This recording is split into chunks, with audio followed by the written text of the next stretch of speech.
one thing I've learned about walking with God is that God's protection sometimes looks like pain. Like, I remember one time I had a whole plan and everything that I was going to do to get out of a situation that I felt was just too much for me, and God telling me to wait. Like, I was reading my Bible, and there were two scriptures that I felt like God led me to. One, I was reading on how Jesus was like sweating tears because of like going to the cross, but he was doing it in submission to God. And then the second one was God showed me Habakkuk chapter 2 verse 3. It is not yet time for the message to come true, but the time is coming soon. The message will come true. It may seem like a long time, but be patient, wait for it, because it will surely come. It will not be delayed. And I remember crying and crying and crying because I could have taken the decision in my hands and done it anyways, but God said no. And I just remember feeling like, reading those scriptures, like God was telling me like, no, I need you to stay where you are. And I was just so frustrated. And it's happened a couple times, and like the last time that it happened, I was just like, God, why? Like, I don't want to stay here.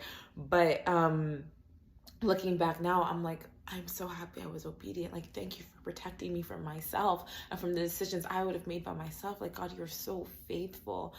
And I remember like being in the middle of it, I wrote a poem called like, God, take the pain away. And usually when I write poems, it takes me a few hours to write the first draft.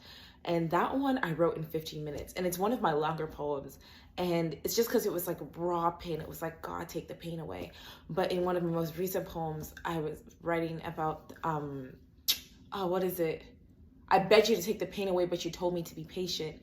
And it's kind of like, okay, this is the fruit of the waiting. Like, I am so blessed to have listened to you, to have been obedient to you, and to have waited.